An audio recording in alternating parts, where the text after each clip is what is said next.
مفتی صاحب بہت لوگوں سے سنا ہے کہ مرنے کے بعد روح 40 دن تک گھر آتی ہے اور زیادہ رونے سے میت کو عذاب دیا جاتا ہے. بار بار قبر پر جانے سے میت اپنی طرف بلاتی ہے. ان باتوں میں سے کون سی درست ہے؟ ایک بات درست ہے، باقی ساری غلط ہیں. حدیث میں آتا ہے ان المیت لیعذب ببکاء اہلہ علیہ، عربی الفاظ ہیں کہ میت پر عذاب ہوتا ہے اس کے گھر والوں کے رونے کی وجہ سے.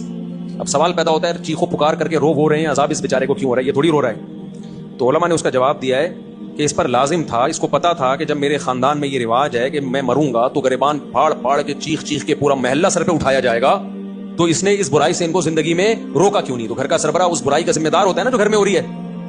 اس کو چاہیے تھا وصیت کرتا کہ ہمارے یہ، کیونکہ جن خاندانوں میں رواج ہوتا ہے وہی ایسا کرتے ہیں، جن کے یہاں رواج نہیں ہے وہ ایسا نہیں کرتے. جب اس کو پتا تھا کہ میرے مرنے کے بعد ہا ہو چیخو پکار رونے کے مقابلے ہوتے ہیں باقاعدہ، جو نہیں رو رہا ہے وہ سمجھتے ہیں اس کو تو محبت ہی نہیں تھی، لہٰذا جس کو محبت نہیں بھی ہونا وہ بھی دکھانے کے لیے رو رہا ہوتا ہے بہت چیخ چیخ کے.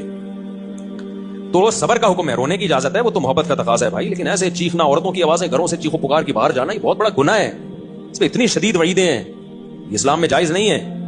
تو اس کو پتا تھا میرے خاندان میں یہ رواج ہے، تو تو نے وصیت کیوں نہیں کی؟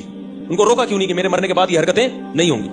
تو ایسی صورت میں اس کو بھی عذاب ہوگا جب کوئی روئے گا، کیونکہ اس گناہ کا ذمہ دار یہ بھی ہے. ان المیت لیعذب ببکاء اہلہ، تو اس کا مطلب یہ ہے کہ جس کو پتا تھا میرے مرنے کے بعد یہ سب کچھ ہوگا لیکن پھر بھی اس نے منع نہیں کیا خاندان والوں کو، تو اس کو پھر تکلیف ہوتی ہے جتنا چیخو پکار ہوتی ہے. اس کو فرشتے مارتے ہیں، بولتے ہیں تیرا کیا کرا ہے، تیری تربیت ہے. لیکن اگر وہ وصیت کر چکا تھا اور ان کو سمجھا کے جا چکا تھا تو پھر قرآن میں صاف پتہ چلتا ہے لا تزر وازرۃ وزر اخرى، کوئی دوسرے کے گناہوں کا بوجھ نہیں اٹھائے گا. پھر ان کے رونے چیخنے سے اس کو کوئی گناہ نہیں ملتا. حدیث میں آتا ہے ایک صحابی کا انتقال ہوا تو دوسرے نے بہت تعریف، مرنے کے بعد ہم تعریفوں کے پول باندھ دیتے ہیں نا، روایت میں یہ جو میں آگے پیش کر رہا ہوں آپ کے سامنے، بہت تعریفیں. تو نبی نے فرمایا قبر میں اس کو فرشتے مارتے تھے اور پوچھتے تھے کہ بتا کیا تو واقعی میں ایسا تھا؟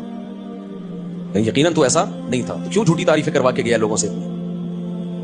بعض لوگوں کی عادت ہوتی ہے نا کہ وہ اپنی جھوٹی تعریفیں کروا کے اپنے غلط امیج دنیا کے سامنے، جو اچھا امیج ہوتا ہے لیکن وہ جھوٹا ہوتا ہے، تو ایسا اس کا امیج بنایا ہوا تھا کہ یعنی جو بعض لوگ ایسا اپنا تصور لوگوں کے دماغوں میں بنا کے جاتے ہیں جیسے بہت نیک. تو ایسے میں اگر مرنے کے بعد آپ کی جھوٹی تعریفیں ہو رہی ہیں نا تو اس پہ بھی چترول لگتے ہیں کہ لوگ کہہ رہے ہیں یوں تھا، تو تھا کیا تو ایسا ہے، پٹاخ ایک لگے گا بتا تو ایسا. تو اس لیے جیسے ہو ویسے ہی لگ رہا ہوں، اپنے بارے میں زیادہ نہیں تعریفیں کروایا کرو لوگوں سے. ہاں جو نعمتیں اللہ نے دی ہیں اس کا اظہار کرنے میں کوئی حرج نہیں ہے.